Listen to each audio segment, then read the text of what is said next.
chi girasse per paesi, soprattutto della pianura friulana, il 5 o 6 gennaio di ogni anno, e chissà da quanti anni, troverebbe accese nelle campagne molti fuochi. Sono i pignarui, sono i fuochi che si accendono nella vigilia o il giorno dell'Epifania. L'Epifania è l'ultimo giorno delle 12 notti che rappresentano le festività religiose legate al Natale. In queste 12 notti il tempo muta, cambia, il calendario cambia radicalmente.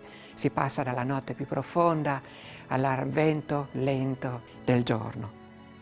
Su questo crinale si accendono i fuochi per illuminare le notti. Il fuoco si accende verso sera e auspicare che con questo gesto l'anno si presenti buono.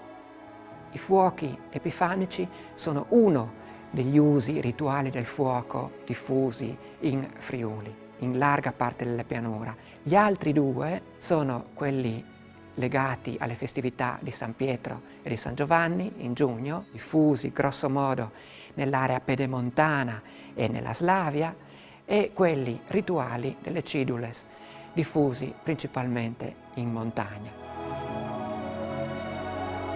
Attorno a un palo ben piantato si raccoglie tutto quel che viene scartato dai campi. Quello che verrebbe comunque destinato al fuoco, ai giovani, era demandato il compito di raccogliere tutte le sporcizie che dai campi rimanevano e che venivano raccolte in un campo solo per essere aperto a beneficio di tutta la comunità.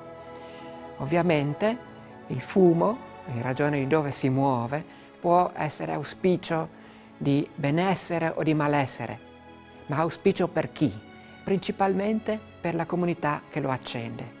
Se soltanto questa comunità lo fa e lo fa per bene e lo fa raccogliendo le forze che ha a disposizione, significa che già ha fatto una parte importante del compito, quello di considerare questo rituale buono di per sé, buono per questa stessa comunità che lo mette in cantiere.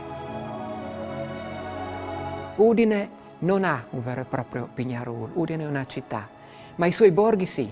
Cusignacco lo fa grande, è talmente grande che la protezione civile gira con i trattori per raccogliere e fa un bel recinto attorno con il nastro rosso e bianco per proteggere perfino dalle faville le giacche dei bambini e delle persone che lo seguono. E quello che conta è considerare che questa tradizione si mantiene e si riveste di nuovi significati, magari che ai cultori della tradizione faranno anche storcere un po' il naso, ma senza questi adattamenti la tradizione muore ed è molto preferibile che così vada avanti.